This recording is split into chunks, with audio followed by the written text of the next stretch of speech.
কিন্তু আমরা ভুলে গেছি মানুষের তৈরি করা শ্রমনীতি নিপীড়িত দুঃখী ক্ষুধার্ত শ্রমিকের মুক্তি দিতে পারে না। শ্রমিকের মুক্তির জন্য আজ থেকে ১৫০০ বছর আগে আমাদের প্রিয় নবী, মজলুমের নবী, দাস শ্রেণীর শ্রমিক দুঃখী মানুষের প্রিয় নেতা মুহাম্মদ মুস্তাফা সাল্লাল্লাহু আলাইহি ওয়াসাল্লাম যে অবিস্মরণীয় অনুপম শ্রমনীতি উপহার দিয়েছিলেন, আজ যদি সেই শ্রমনীতি আমরা বাস্তবায়ন করতাম, আমাদের মজুরি, কর্মঘণ্টা, সমস্ত অধিকার আমরা ফিরে পেতাম।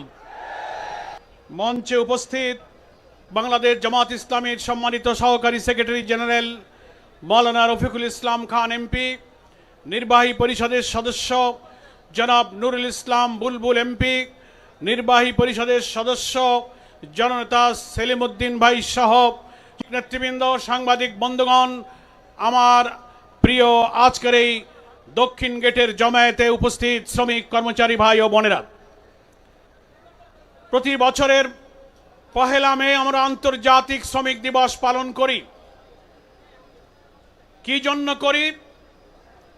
আজ থেকে ১.৫ শতাব্দী পূর্বে ১৮৮৬ সালে আমেরিকার শিকাগো শহরে বঞ্চিত, অনাহারী, ক্ষুধার্ত, অধিকার বঞ্চিত, অন্নহীন, বস্ত্রহীন শ্রমিকেরা শিকাগোর রাজপথে কয়েকদিন ধরে আন্দোলন করছিল। সেই আন্দোলন দমাবার জন্য গুলি করে ফাঁসিতে ঝুলিয়ে অসংখ্য শ্রমিককে হত্যা করা হয়েছিল। তাদের কর্মঘণ্টা, ন্যায্য মজুরির দাবি আদায়ের মধ্য দিয়ে সেই শিকাগোর দিবসকে সারা দুনিয়ায় ১ মে আন্তর্জাতিক মে দিবস হিসেবে পালন করা হয়।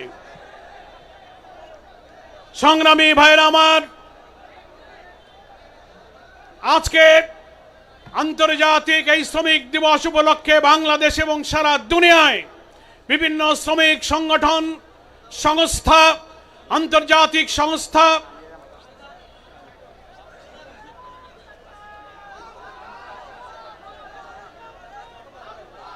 এবং বাংলাদেশেও বিভিন্ন শ্রমিক সংগঠন রাজধানী ঢাকা দেখে সারা দেশে শ্রমিক সমাবেশ, র্যালি, আলোচনা সভার আয়োজন করেছে।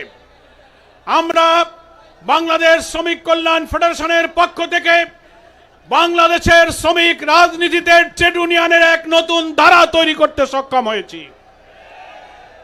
আলহামদুলিল্লাহ, আজকের এই শ্রমিক সমাবেশের সম্মানিত প্রধান অতিথি, জাতীয় সংসদে বিরোধী দলীয় নেতা, আমাদের প্রিয় নেতা, বাংলাদেশ জামাত ইসলামীর সংগ্রামী আমির ডাক্তার শফিকুর রহমান মঞ্চে উপস্থিত হয়েছে। নারায়ে তাকবীর, নারায়ে তাকবীর, নারায়ে তাকবীর। বাংলাদেশ শ্রমিক কল্যাণ ফেডারেশন, শ্রমিক কল্যাণ ফেডারেশন।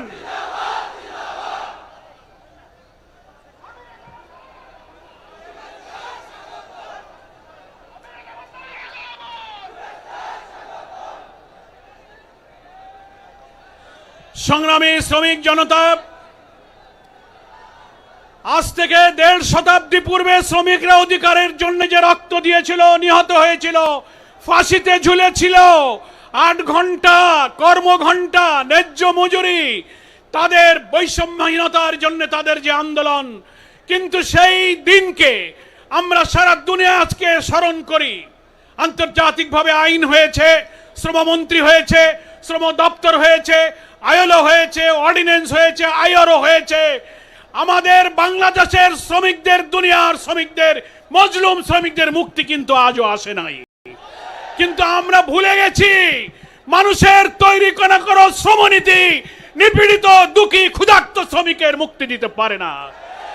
শ্রমিকের মুক্তির জন্য আজ থেকে ১৫০০ বছর আগে আমাদের প্রিয় নবী, মজলুমের নবী, দাস শ্রেণীর শ্রমিক দুঃখী মানুষের প্রিয় নেতা মুহাম্মদ মুস্তাফা সাল্লাল্লাহু আলাইহি ওয়াসাল্লাম যে অবিস্মরণীয় অনুপম শ্রমনীতি উপহার দিয়েছিলেন, আজ যদি সেই শ্রমনীতি আমরা বাস্তবায়ন করতাম, আমাদের মজুরি, কর্মঘণ্টা, সমস্ত অধিকার আমরা ফিরে পেতাম।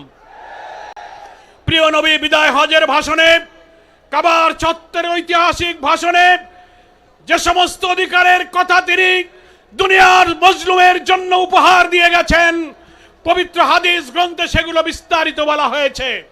আল্লাহ রাসূল সাল্লাল্লাহু আলাইহি ওয়াসাল্লাম বলেছেন শ্রমিকের অধিকারের জন্য তার কাজ শেষ হবার সাথে, ঘাম শুকাবার সাথে সাথে তার মজুরি প্রদান করো।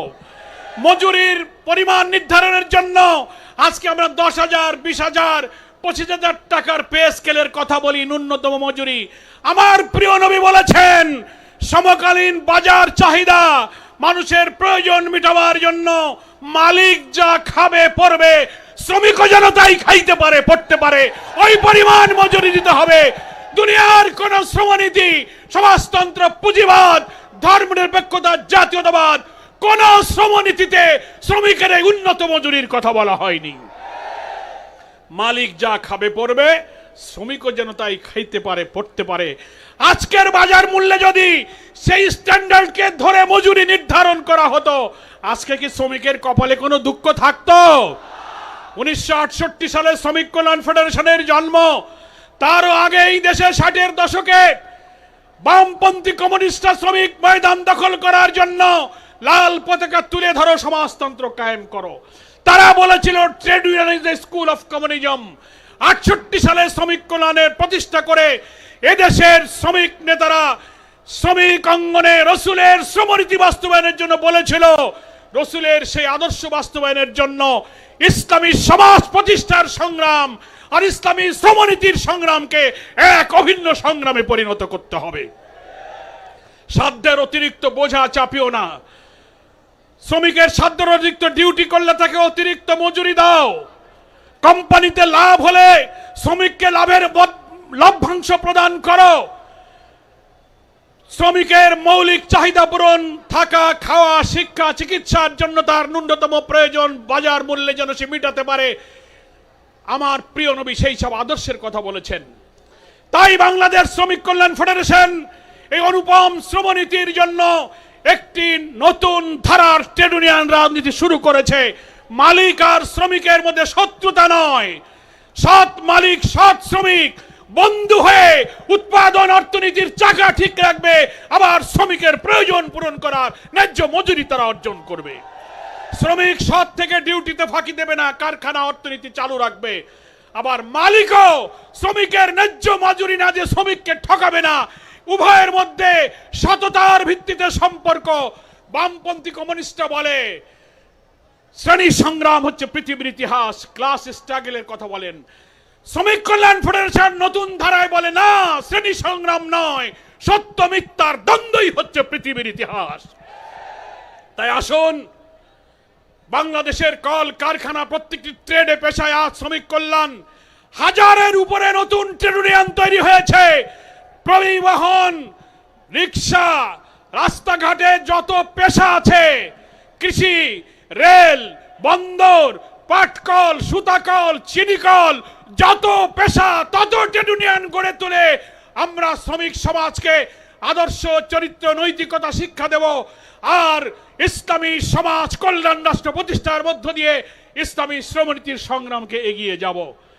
একটা কথা বলি, যদি আমরা মনে করি এই রাষ্ট্র, এই সমাজ, এই দেশ, এই পার্লামেন্ট যে আইনে চলছে এটা যদি অব্যাহত থাকে, এর ভেতর দিয়ে আমাদের আলাদা শ্রমিক এবং ইসলামী শ্রমনীতির সংগ্রাম কিন্তু সফল হবে না। একই সঙ্গে কল্যাণ রাষ্ট্র, ইসলামী সমাজ প্রতিষ্ঠার সংগ্রাম আর ইসলামী শ্রমনীতি প্রতিষ্ঠার সংগ্রাম এক এবং অভিন্ন সংগ্রামে পরিণত করলে আমাদের কাঙ্ক্ষিত স্বপ্ন ইনশাল্লাহ পূরণ হবে।